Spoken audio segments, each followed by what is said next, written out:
Good evening and welcome again to Ideas at Work and Beyond. Wow, we got a lot going on. You got Barack Obama, the first African-American candidate for the presidency of the United States, that last night bought a half hour of primetime television on like 7 different networks. You have John McCain running as hard and as fast as he possibly can, joined by the beautiful Sarah Palin, doing the best he can to try and stop this juggernaut. The race is getting so intense, actually, in Ridgefield, Connecticut, last night, over 200 John McCain lawn signs were stolen off of people's front lawns. Gone. They're gone. This thing is heating up, and it's getting extremely competitive and extremely interesting. In this show this evening, we're going to have interviews with some of the more local candidates. We have we have Chris Shays, who gave us an interview on the streets of Ridgefield, as well as John Fry, who's running for the 101st State Rep District. We also have a word from Tony Boucher. Tony's always very willing to share her thoughts on whatever the issue of the day is. Words of wisdom. Her words of wisdom. And then we also have some other people that may be calling in as well. Yep. I'm joined, as usual, by Al Robinson. How are you? Al, you're an incredible guy. Well, thank you very much. A little background. We're here in the studio. Al has his camera. He's got all the interviews there. We're splicing, we're dicing, we're getting it ready to go on the air, and then you also have some other people calling in. Well, hopefully we'll have some state candidates for state rep who are going to be calling in. We might have Joe Tabersack, who's running in the 109s. Right. We'll have Dwayne Perkins, who's running for state senate in the 24th. Okay. Bill Malillo, who's running for state rep in the 138. Okay. He might be calling in. I also did some video work running around this week, and I caught up with Nancy DiNardo, who's the chairperson of the Connecticut Democratic State Party. Oh, wow. I got her to talk about a little bit about the Chris Shays, Jim Hyams race, because based on all the pollsters I've talked to and all the pundits I've talked to, I'm pretty well known across the country, and I deal with a lot of people on the blogs and stuff. The 4th Congressional District is the race to watch. You got Chris Shays up here, the last guy in New England. Everybody's looking at this. The last one. Of all the New England states. The last Republican congressman, And if you saw his recent interviews where he just drew John McCain under the bus. Yeah, I mean, what's that all about? I'm beginning to get a little taste of maybe how some Democrats in Connecticut feel about Joe Lieberman. I'm getting a little taste of it with Chris Shays. Are you calling him a rhino now? Rhino, Republican in name only. I don't know. Well, I'll say he might not be a rhino, but he's definitely embraced the Puma, philosophy. Party unity. He's the chairman of McCain's Connecticut's campaign. Yeah. How can he do so? Well, I thought it was rather amazing for him to make that statement. I actually talked with one of his campaign people about one of his ads. In his ad, prominently featured is John McCain, but equal billing for Barack Obama. I mean, I'm second guessing, but some polls, hopefully I got this right, some polls have McCain 20 points down in Connecticut. Is that what you're hearing? In fact, he is 23 points down in Connecticut. It's tough. Okay, yeah, so I think Chris Shays, politics is sort of the art of self-preservation. Right. And I think maybe he's seeing that, and he's saying, well, now would not be the time to be embracing John McCain if he's going to be going down by 23 points in Connecticut. But with 5 days Which, by the to go, way, I don't agree with that necessarily. We got to wait to see what the people say on November 4th. Well, that's what they always say when your candidate's down, but you know. Wait, hold on. Okay. But I mean, look, you got to stick by your candidate. If the ship's going down, you go down with the ship. And Chris Shays, again, is the chairman of the party, of McCain's campaign team. And I think it's just a little back, with 5 days to go to start pulling something like that. I mean, if I was a faithful Republican or if I was a party loyalist, I'd be a little upset about those comments. Yeah. You stick with your guy and you go through, and you hang in there, and at least that's how I feel about it. You don't flip-flop with 5 days to go. It doesn't look good. Yeah, I know I'm why a little he's disappointed. Well, I know why he's doing it. You know, this is a really, really tough race, and you'll see in my interview with Nancy DiNardo that the polls are showing this is a really, really close race. Some polls have Jim Himes actually up a little bit. I looked on pollster.com. He's up by maybe 1.5 points. Wow. Chris Shays is below 50%. He was never below 50% in his 2 races against Dianne Farrell. And when you're thinking about a 20-plus point lead with Obama and the get out the vote effort, which they're somewhat expecting, although it's not something you should be relying on, but you're expecting the youth vote, or more importantly, the African-American vote in areas such as Bridgeport. If you look at the 04 and the 06 race, how close those races were, if a turnout comes out big in those areas, it could be curtains for Shays. You know, I hope not. I mean, he's represented this state, I think, extremely well for 21 years. He's, you know, but it could be. It all comes down to coattails. If Obama, let's talk Connecticut. If Obama, which it looks like he will do, win Connecticut, what are the coattails? What is it? Is he going to bring state rep candidates along with him? Is he going to affect the state Senate campaign we talked about and the congressional thing? What do you think? Those are the wild cards, and I'll put it to you like this: it's not just this isn't like a president going for re-election. You know, this is a whole clean slate. There's no vice president running or anything. Yeah, but if you look at the Democratic ads, you wouldn't say that. You'd say this is a referendum on the Bush administration. That's the problem. That's their plan. This is a referendum on the last 8 years. Right. And are you happy with the way things have been in the last 8 years? If not, vote the bums out. And usually, when a president's coming up for a second term and going out, you vote all the bums out. Think of. It's a brutal system, isn't it? It's tough, but that's just the way it is. It's a democracy, and the people have the final say. And I'm telling you, if you have a stock market that's collapsing like it has been, and you have an economy that's rough, and you know the Republic. I will say this: whomever the political party was that was in office, if the economy's going great and the stock market's going great, they bask in the reflected glory of that and say, "Hey, look at the prosperity we brought you. Vote us back in." Now, when the stock market's going down and there's trouble in the economy, you can't then turn around and say, well, you know, it's not our fault. Hey, it's on your watch, and you got to bear some responsibility. Look at 1992, I want to say, with the first George Bush, and everybody was saying, is the economy stupid? Look at the way Clinton came in. I mean, he just didn't just walk in. He just knocked through the door. And 1992, there was this jug-haired Texan named Ross Perot. Remember that big sucking sound? That's your Downs going down to Mexico. That was Ross Perot. So he had a little something. He siphoned a few. He did have something to do with it. But again, the reason why the president lost wasn't because of Perot. It's because of the economy. People, when you hit somebody in their pocketbook, it changes things.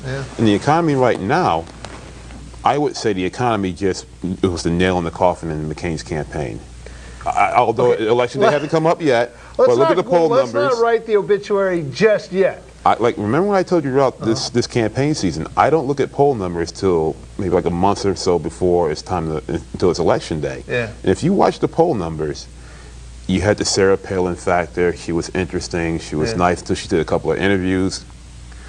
And then the economy just went south. And once that happened, you had two candidates, and one candidate handled it one way, the other candidate handled it a different way, and the people were like, hey, we're going to go with this guy. And the numbers just went, it's been tough for him ever since. It has. It's tough. It has. I mean, my theory always has been, you know, in elections, they either want to hire one guy or they want to fire the other guy. And I think there's been so much economic pain, really the last 6 weeks, with the stock market collapsing, people seeing their 401ks collapse. Funny story, my wife, you know, we have some money in retirement, some money set aside for our kids' education, and you get the investment envelope, you know, was the statement. I just got my wife opens it, she says, oh my gosh, you know, we lost all this. Is crazy. Where's my god dang money?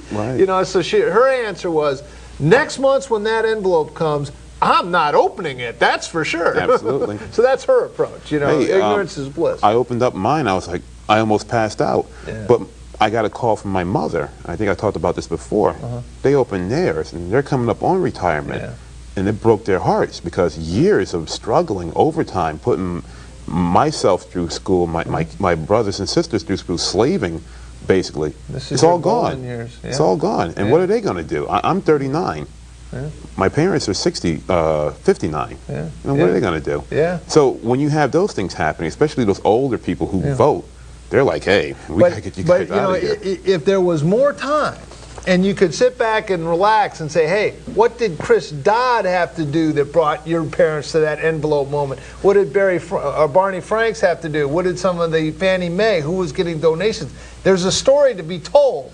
Well, I just don't know if there's enough time. I don't think there's enough time, and also, if you want to tell the true story, you got to think about what the Democrats did once they came into Congress, what they did to Fannie Mae, and also, what did Phil Gramm do in terms of deregulation under his watch and his wife's watch that brought around the Enron? There's a lot of blame to go around. There's a lot of blame to go around. You can't all know people know is, I'm in pain, someone's going to pay. Who's in there now? Yeah. They're out. Let's try the new guy. I think that's where we're at. And you were talking about the trickle-down effect. It might trickle down. There should be some type of trickle-down. I mean, you got, for instance, in the 5th District, Obama and Murphy.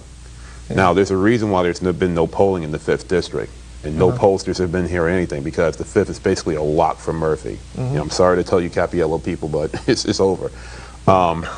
It is. I'm sorry. It's tough. Save this tape. I'll put it on YouTube. Because if it isn't, this is going to be one of those Harry Truman, Dewey wins moments. So just mark this tape. Next Thursday, we rerun the footage. I'm voting for Dave Cappiello. Okay. Actually, I can't. I got to vote for Chris Shays. But anyway. Well, the trickle down, it just might happen because you just have the coattails might happen, because you'll get a lot of enthusiastic first-time voters and people coming out saying, "Yeah, I want to get the Republicans out." D.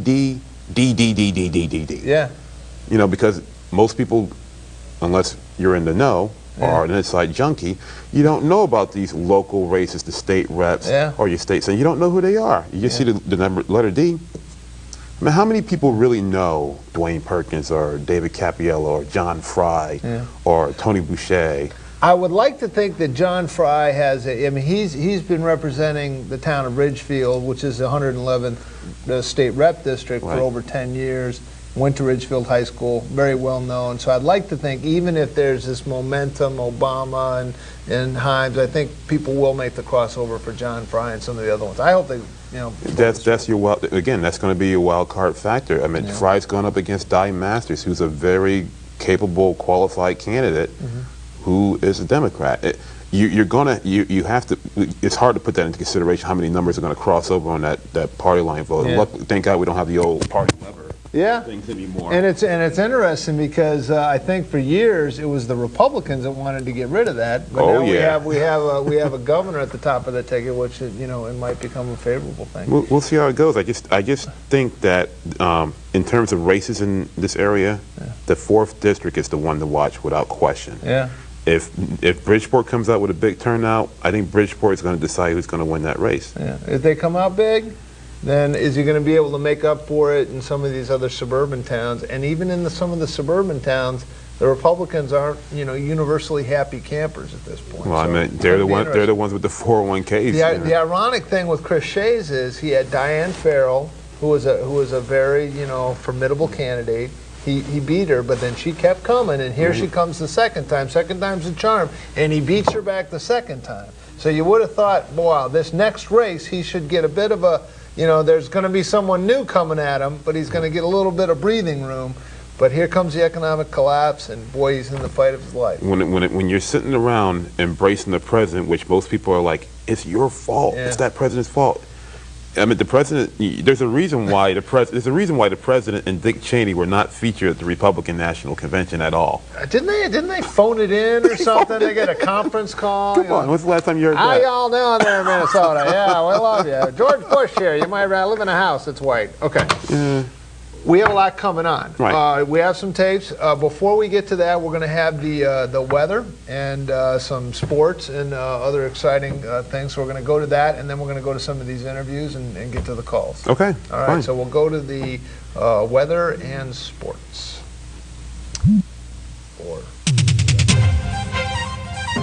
Now covering Danbury, Bethel and Ridgefield local news with Austin Greenfield and weather with meteorologist Jared Root, right here on Comcast Channel 23.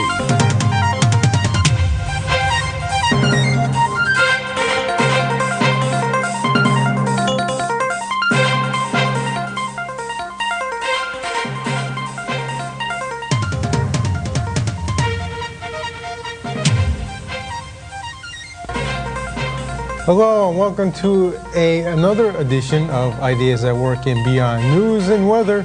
I am meteorologist Jared Root. I'll be doing the news tonight as a little switcheroo tonight. And we have Austin Greenfield, the newscaster, going to be doing the weather.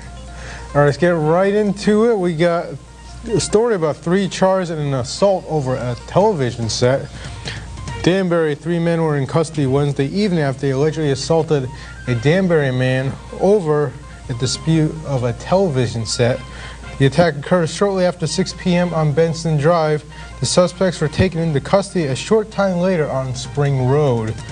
Although police were told one of the assailants displayed what appeared to be a handgun shoved into a waistband, no such weapon was found, police said, but officer did find a black aluminum baseball bat in the suspect's vehicle, Sergeant Al Matei said. Police said 3 suspects confronted the victim, a 23-year-old Danbury man, and his 22-year-old girlfriend outside a house occupied by the victim's mother. One of them, Damon Furr, 37, of Fairfield Ridge, demanded $200 for the TV, but the victim, who said he paid for the set, refused and ordered the 3 off the property. Furr allegedly shoved him against the house and began punching and choking him, police said. One of the other suspects, identified by police as Byron Bigelow, 18, of Savannah, Georgia, then retrieved the bat from the car and threatened the victims before leaving. Furr, Bigelow, and the third man, Donald Dolberry, 18, of Whaley Street, were all charged with breach of peace, criminal trespass, and threatening. Furr was also charged with strangulation and assault, and Dolberry was charged with unlawful restraint. So Austin, why would people do that over a television set? Yeah, I have no idea. People are just crazy. People are nuts today. I don't know. It's just a TV. Come on. It wasn't. I don't think for $200. I don't think it was even like one of those nice widescreen, high definition televisions. No, probably one of those small, tiny little things. Yeah, because those things are like a couple $1,000s now. A little television for $200. I don't know. But the weather for Halloween. We got Halloween weather. Yeah, everyone's asking me, is it a trick or a treat? Well, I believe it's going to be a treat for tomorrow. Taking a look at the weather almanac for Danbury, we had a high temperature of 46, low of 26 degrees, and no precipitation. Our weather headlines shape up like this: a treat for Halloween. So anyone that's doing some trick-or-treating on Friday evening, it's going to be a pretty nice day. High of 58 degrees with the sun shining, and temperatures around 38 for the low on Friday night. A nice weekend. We'll have highs in the 50s to upper 40s, and a dry extended forecast with highs mainly around 50 to 55 degrees. Okay, taking a look at the forecast for tonight. Bethel, Danbury, and Richfield under mostly clear skies. Temperatures: a frosty 28 Bethel, a frosty 28 Danbury, and a cold 29 in Richfield with winds northwest at 5 to 10 miles per hour. Taking a look at the Friday forecast. Mostly sunny skies. Highs 58 Bethel, 58 in Danbury, and 59 in Ridgefield. So a beautiful day on Friday. If you want to get outside and maybe have that last hike or last game of tennis or last golf game, well, you should go outside and do that because it's going to be a nice Friday. And then taking a look at the 5-day forecast. On Friday, 58. Saturday, mostly sunny, 55. And remember, Saturday night, turn those clocks back 1 hour. So we're ending daylight savings time, so remember, turn your clocks back 1 hour. Sunday, high of 48, Monday 52, Tuesday 58 under mostly sunny skies, dry through the extended period. Now we'll return with our topic. Happy Halloween. Happy Halloween, everybody.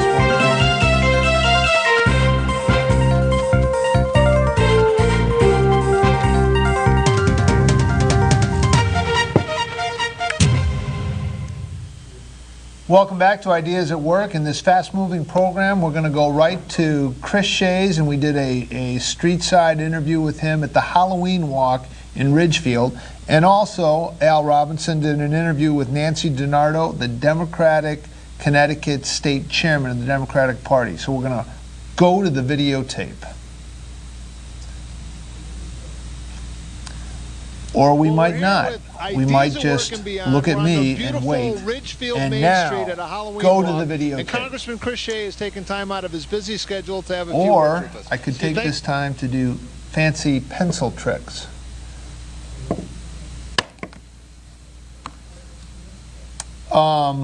Anyways, the congressional candidate and our sitting Republican candidate, Chris Shays, was at the Halloween Walk in Ridgefield. It's a place where they close down Main Street and all the kids come out to get their candy, and he took a few moments for an interview.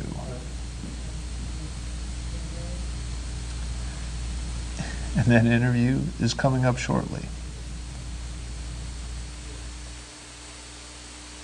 Well, we're here with Ideas at Work and Beyond. We're on the beautiful Ridgefield Main Street at a Halloween walk, and Congressman Chris Shays has taken time out of his busy schedule to have a few words with us. Excuse me, Thank you very much. I'm not Congressman Shays. I'm someone dressing up like Congressman Shays.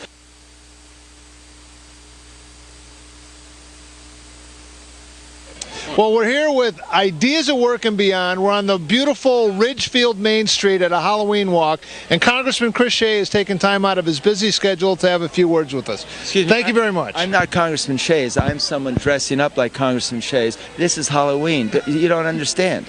The guy wouldn't spend his time with you. Congressman Shays is just too important to spend his time with you. That's what I said. So here we have a Congressman Chris Shays impersonator in a remarkably well-appointed costume, so he looks like him. And what if Congressman Shays was here? Yes. What would he say about this race coming up in 10 short days? Well, I know him pretty well. I think what he'd say is it's a close race.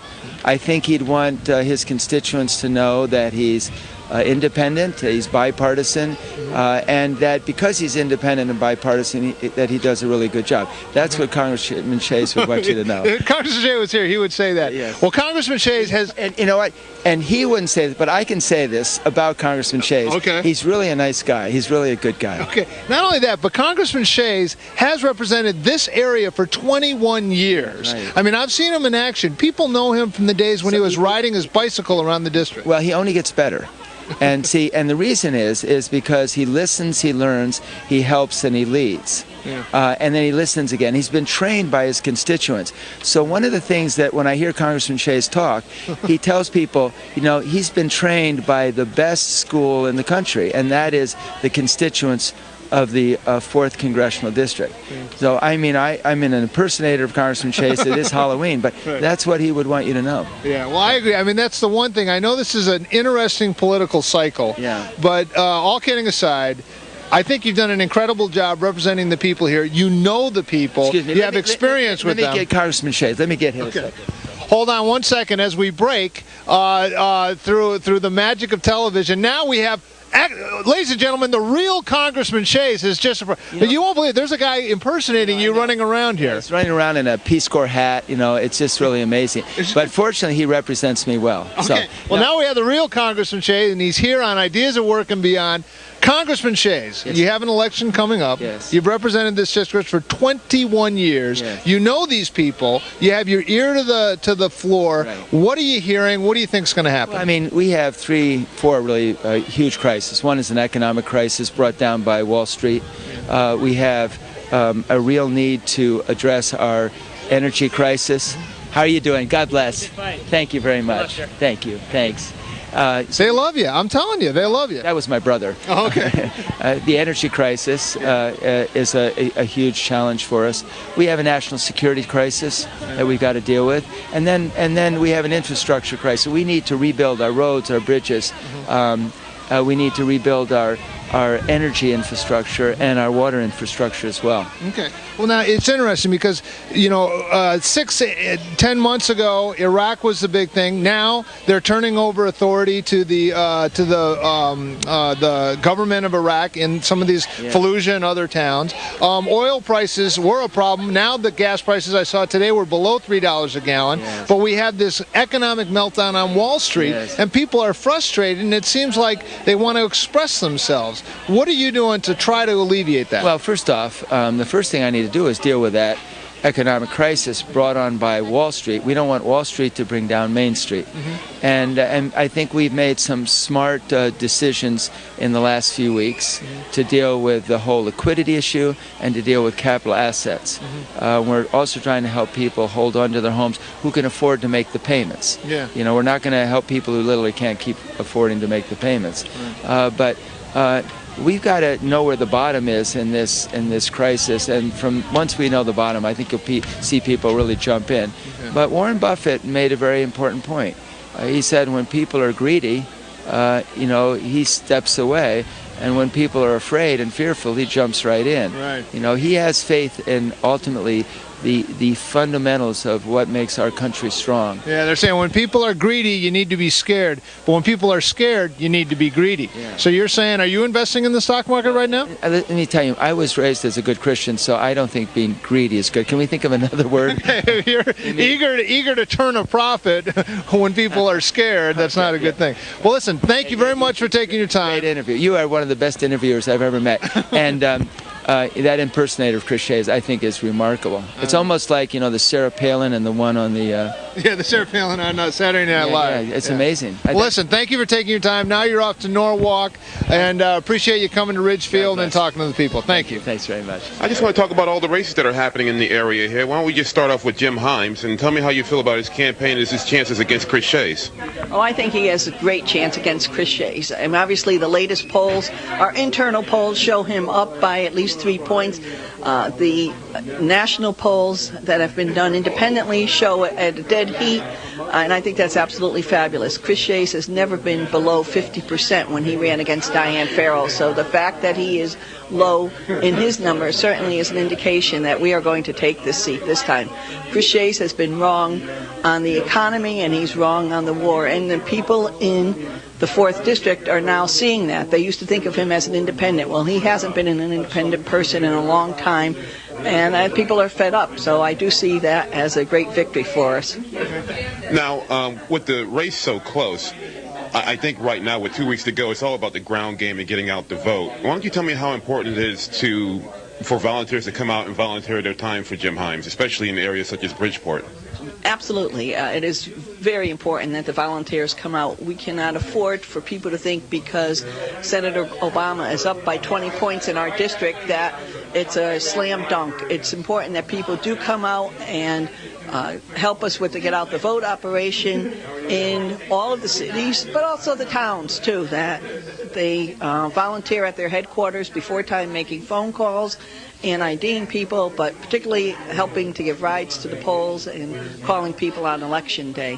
We can't just assume because the national ticket is doing so well that we will be successful in our local races.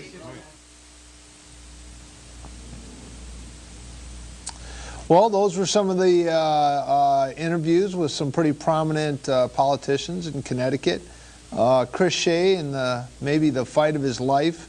We talked earlier about that, how even as early as this evening, I watched on Fox News, there was a graphic where he was essentially distancing himself, not just from George Bush, but now from John McCain as well. It could be because he sees McCain not winning Connecticut. Again, in all these predictions, I'd encourage everyone to make sure you get out and vote on next Tuesday, because really, in a democracy, it's the people that have the final say. So we're going to be having Bill Malillo, who's going to be calling in, and I think he's on the line right now. He's running for the state rep seat in the 138th district of Connecticut. Bill, is that you? That's me. Well, listen, thank you very much for calling in. I have Al Robinson here, and Al has a few questions for you. How's it going, Bill? Oh, Oh, it's going great. How are you tonight? Doing good. Well, we got the elections coming up on Tuesday, just a few days to go. Why don't you tell me a little bit how your campaign's running so far? Oh, it's basically killing me, to say the least. We are working like dogs, for lack of a better term. The campaign's going extremely well. We started out beginning of June, going door to door. We have been talking to people and hearing their concerns and listening. And now we're working the phones real hard, 7-8 hours a day, getting to voters, telling them about my message versus how it changes is different from Jan's. And the response has been overwhelming. I am very excited about our prospects on Tuesday. Well, very excited. You said you've been going door to door. What are the issues you've been hearing from the people when you talk to them? Clearly right now the economy is number one in everybody's mind. People are getting hit hard. The middle class and lower income families are just getting killed. Even before the economy went sour, the stock market crashed and so on. Republican policies at a national level and the state level are just killing us in the middle class. We have no chance. Hopefully on Tuesday that trend will be over and we can start a new beginning for the country. But that clearly is the number one concern from people I've been hearing, followed closely by concerns about education and how the economy and the upcoming budget work that's going to have to be done in Hartford is going to affect, education here on a local level, especially those parents with young kids, younger children. Huge concerns. People don't know what's going to happen, and they're downright afraid. They're afraid the education of their kids is going to get affected. Their livelihoods are going to get affected. Their pensions and retirements are going to get affected. And when people don't know what's going to happen, it's an unsettling time. So Hartford's got a big job ahead of itself. We need to get up there. We don't need to take the budget axe. The last projections, we need to, go up there, trim carefully, make Hartford government a little meaner and leaner. It can be done. Education is a top priority. There can be no cuts in education, no matter what. Okay, well, let me just throw something out at you. And I've been to several state rep debates in the greater Danbury area, and one thing I keep hearing is whether or not we should tap into the rainy day fund. And I want to find out your thoughts on that. Should we tap into the rainy day fund at this point, or should we just leave that alone? My view, it's raining. It's not pouring. It's not a hurricane. We need to trim where we can just to make government leaner, cut excess waste. I am not for cutting any programs, and I don't believe it has to be done. There's a $100 million surplus in the Department of Social Services every year. There's money to reapportion and move around and make government leaner without having cuts. And if we have to use a little bit of the rainy day fund, it's exactly what it was created for. Absolutely, I'm in favor of tapping into that. Bill, it's Marty Heiser, and we're on Ideas of Work and Beyond. Thank you very much for calling in. It does sound like you've been pretty busy. Just for our viewers, the 138th State Rep District, what towns does that include? Marty, that's basically the northwest corner of Danbury, Mill Plain Road area, Candlewood Lake, mostly west, so the northwest corner, and a small southwest corner section of New Fairfield. Okay. And we've talked to other, actually Tony Boucher is running for state senate, and she says that with the budget constraints you have in Hartford, there are two options. One is to raise taxes, and the other is to cut spending. Two-part question is, do you agree with that scenario, that it's either one or the other? And if it is, which of those two would you be in favor of, and how? It's not quite as cut and dry as that. Now, Tony's got the benefit of being there and being involved in it. I don't yet. However, from what I've seen and what I've been able to study, we can trim enough just by making government leaner, combining services, combining departments, and so on, and the way they communicate back and forth without raising taxes. I'm not in favor of raising taxes right now at all. In the town of Ridgefield, First Selectman has called for a hiring freeze. No new positions would be filled. Would you consider having that done in Hartford on a statewide level? Except for public safety sector. You can't shortchange the police and fire services. government's number one priority is to keep the people safe in their homes and their communities. Non-essential services, yes. Essential services, no. Do you think that the taxpayers of Connecticut are overtaxed, undertaxed, or about right? We pay a lot in taxes. We're one of the highest tax states in the country, clearly. Our tax structure, though, really is wrong. There's far too much of a reliance on the property tax at the local level to fund education and things, and it upsets the balance, and it really hurts older folks once they've retired and their incomes go down. We really need to rework the whole basis of our tax structure. And by doing so, there would be a better apportionment. I know it's not popular with everybody, but I do believe the wealthier people in Connecticut ought to bear a little more burden, and it's time to take a little break on the people that are getting killed in the middle and lower income bracket. Yeah, what I see, for example, from the town of Ridgefield, we send our state tax to Hartford, and that tax gets redistributed through the Board of Ed budgets. I think for the town of Ridgefield, we get approximately 2% or 3% of our Board of Ed budget from the state, where you'll have the larger cities in Connecticut that'll get upwards of 80–90% of their school budgets that are funded through the state. Do you think that's a redistribution of wealth in the state, and would you want to do anything about that? It's clearly unfair, especially in this area of the state. The wealthier communities pay far more to Hartford than we get back from them. And it is unfair and needs to be looked at. We can't change things overnight. There's no question that the lower income communities, Hartford, the bigger cities, New Haven, Waterbury, get a far bigger cut out of Hartford than places like Danbury, Ridgefield, and the wealthier communities in Fairfield County. Yeah, I mean, that's been my sort of bugaboo as far as redistribution of wealth is concerned. Literally every dollar that a resident of our town will spend in taxes that get sent to Hartford, or that are spent, 70 cents out of that dollar is going towards the education budget. And basically the towns that you're representing and the town I come from get little to no help with the yearly education budget, and that money gets shipped around to these other towns. And I don't know, I consider it pretty unfair.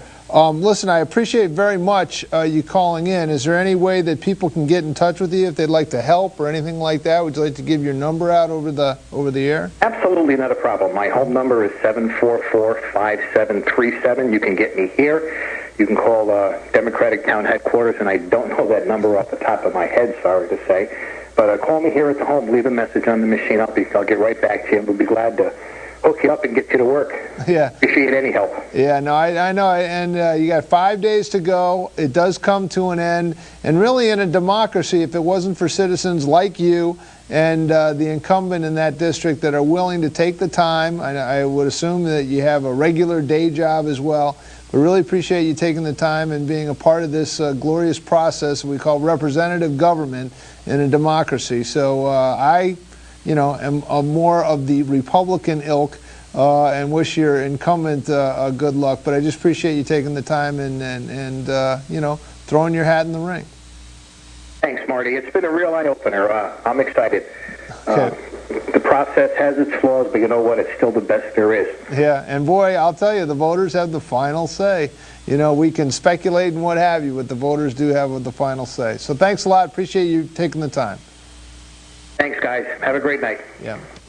Okay. Well, this is live television. This is actually we got them. This is my little BlackBerry, and our crack producer in the other room will email me stuff.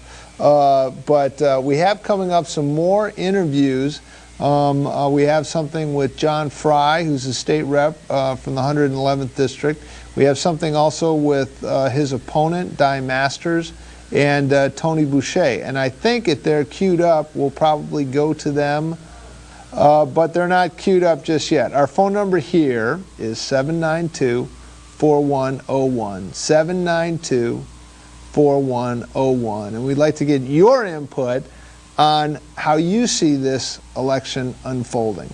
It really is fairly unprecedented that we see this economic crisis unfolding just prior to a national election.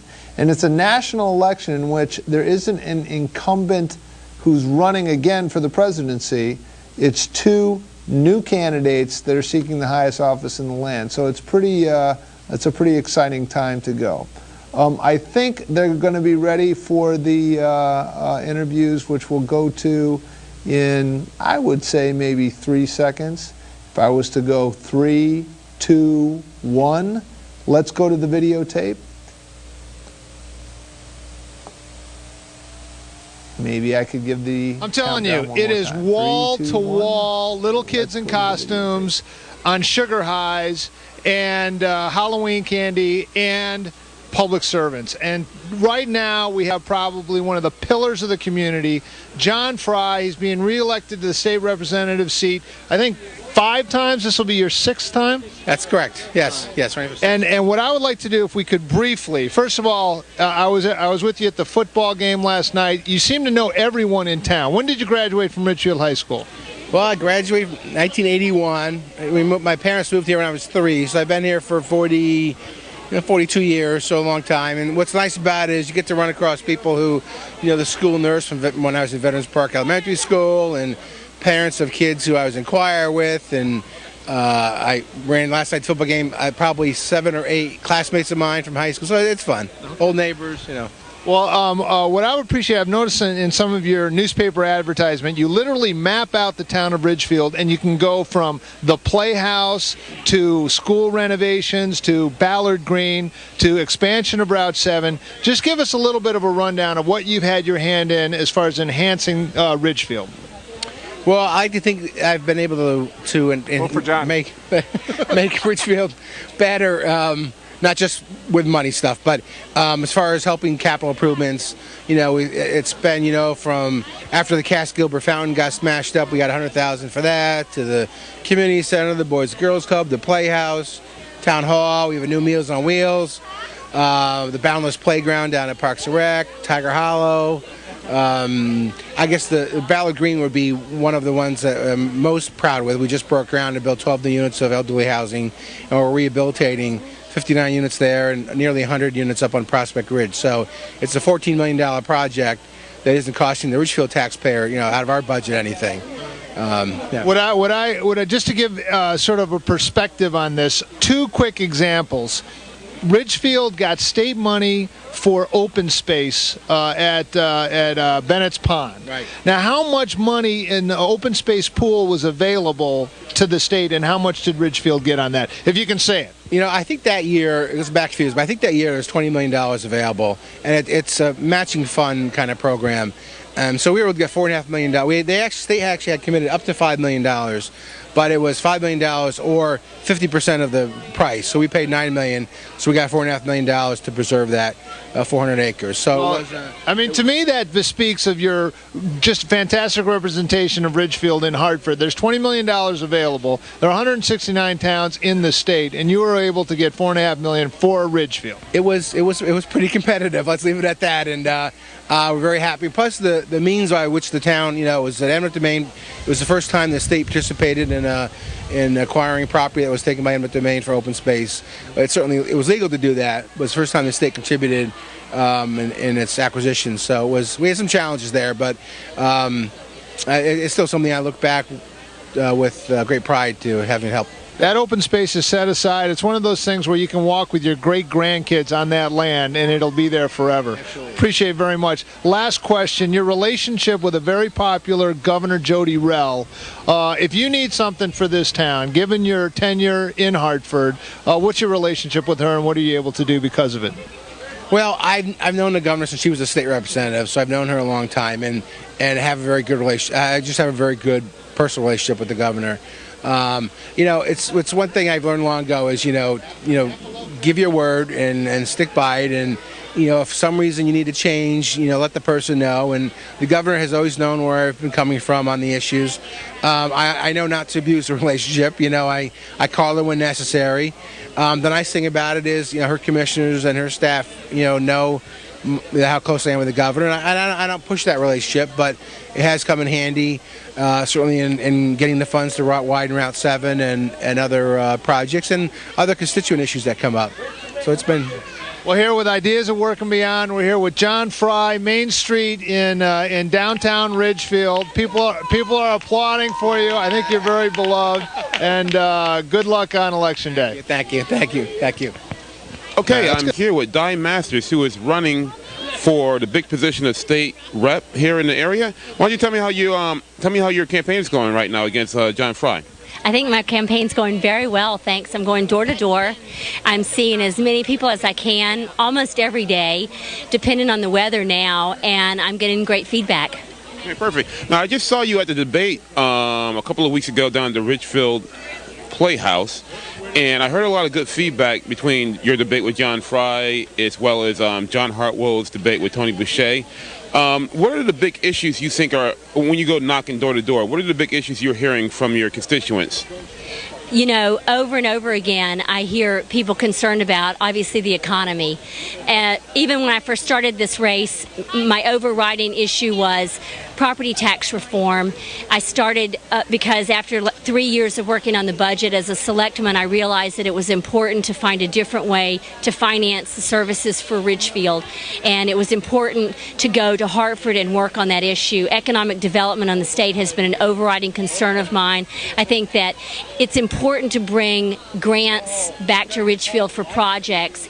Every representative does that, but it's more important to get to the underlying root of what makes Connecticut tick, and with the exodus of the young people leaving our state because there is no opportunity for them to live and work here and have a future, and with the aging workforce, we have got to address those issues, and we have to do it immediately. I come from North Carolina, where when I was growing up, the tobacco industry was the sole revenue source, and early on they realized that that was a dying industry, and they turned everything around. And that's the model that I watched change North Carolina from a dying state to a very prosperous state.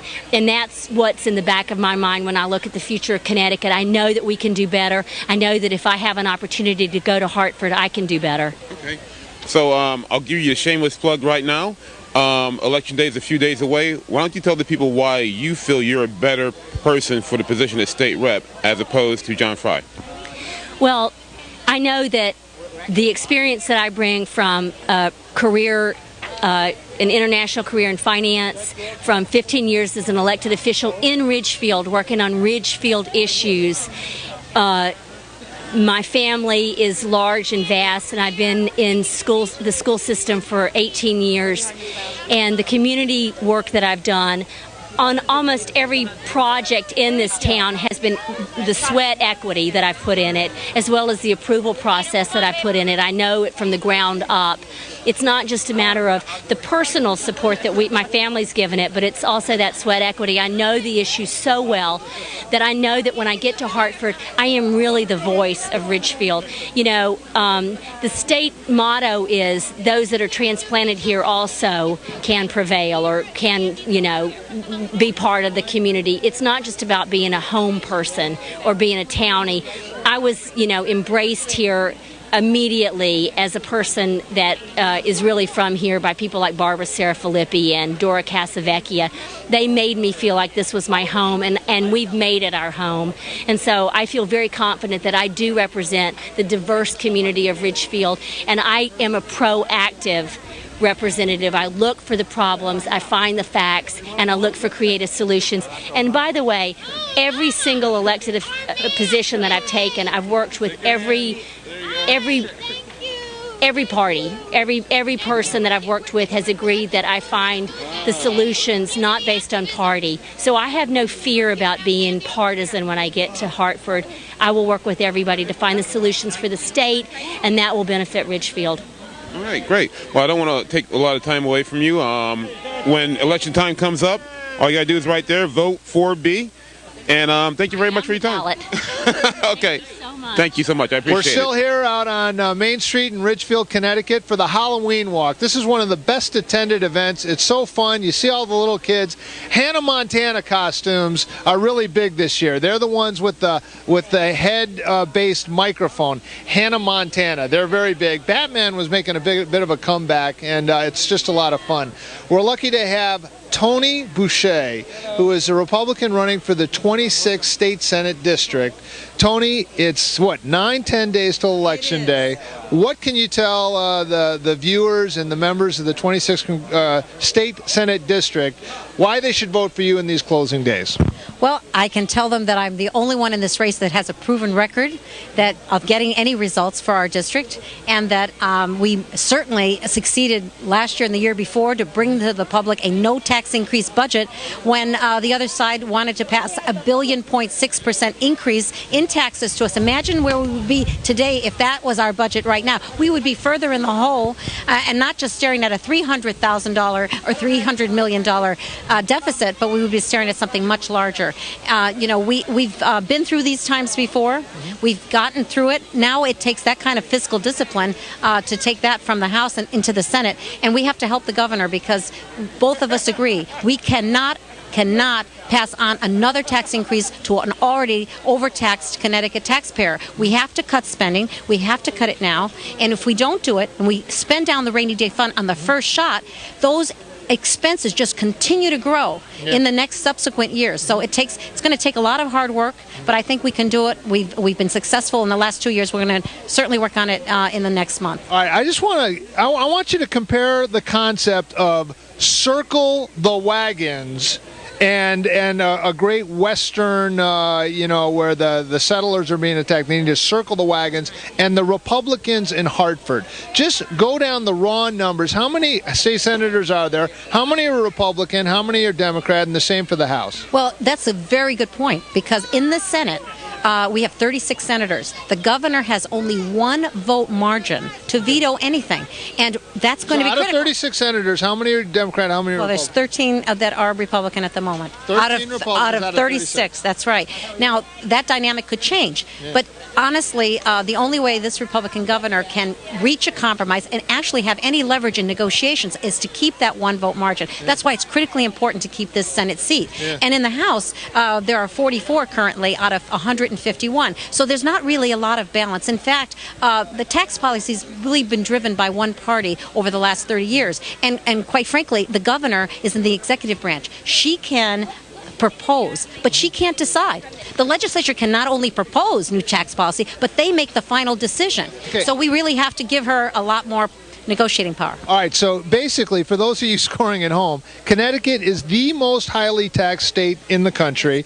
Connecticut has the highest gasoline tax in the country, and generally speaking, the Democratic Party in Hartford is proposing more spending, more taxes, more taxes. The Republican Party is trying to hold the line on spending, hold the line on taxes, and at the very least, in this type of hyper-taxation environment, we need to have a voice for fiscal constraint, and I'd like to think that's what you're going to bring. That's exactly what I'm going to bring, because we have done that, and we have won in the minority, because the public was behind us when we proposed an alternative budget, and I think the public's going to be behind us right now. They're not going to want us to spend down the rainy day fund right away. They're going to want us to cut where we can, because we have the largest state government than almost anywhere else. More state employees per person than any other state. The Tax Freedom Day in Connecticut, I think, is something like June 6th. You're working almost. Oh, actually, it's May 8th. It's the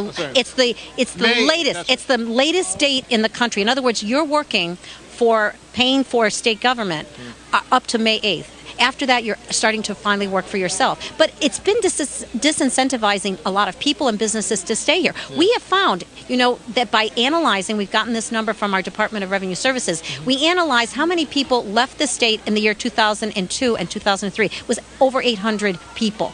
When they instituted the estate tax, another enormously burdensome tax, we had 12,000 people in the year 2005, 2006 leave the state for places that did not have that type of tax. So when you add the estate tax to the gas tax, to the car property tax, to the real estate tax, to taxes on Tony, you're bumming me out here. You're bumming me out. But I'm not, because you know what? We showed that we can reverse that trend in the minority. And we're going to take that same kind of advocacy, that same kind of campaigning on the part of the public to the Senate. Tony Boucher, here we are, Halloween walk, Ridgefield, Connecticut. Come out and vote. I think this is going on Thursday night, so everyone should come out and vote. Please consider Tony Boucher, as well as some of the other candidates we've had a chance to meet. And thank you for taking time. Thank you, Marty. Thank you. Great to be with you. All right. Wow. That Tony Boucher, she has a lot on her mind. Yeah, she's got a lot to say. If she would just open up and share, we could get some of those ideas on the air. Elaborate a little more. Elaborate a little more, yeah. Well, that was fun. That was a fun day. Candidates have a lot to say. Everything's sort of building to a crescendo here. Yeah. By the time this show comes on the air, next Thursday, we'll know. We're either going to have the first African-American president in the history of the United States. We're going to have the first vice president who's a lady. I bet you. It's historic either way. Yeah. But I guess in the closing minutes, I want to pick your brain a little bit. What are you thinking? I guess we only have a few minutes, but what are you thinking when you see Barack Obama representing? I go back to Martin Luther King. I have a dream. Right. What does it mean for you? Well, I'll put it to you like this, and I'll be as quick as possible. Yeah. I'm sure my grandparents, my great-grandparents, never thought of a day when they can actually vote, or never thought of a day where they can sit in front of a bus.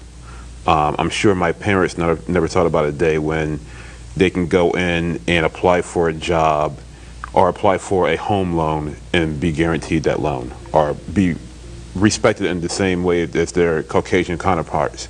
Yeah. I never thought I would see a day within my lifetime when I would see an African-American president. Yeah. And I'm being honest about this. Yeah. It's amazing. Maybe one day there'll be a Muslim president or a Hispanic president. Yeah. This is going to, if he is elected, this is going to be a milestone event. Wow. Martin Luther King gave that famous speech, I have a dream. We may be seeing the fulfillment of that, but next Tuesday, everyone come out and vote. And it's our system. The people decide. Thanks for joining us.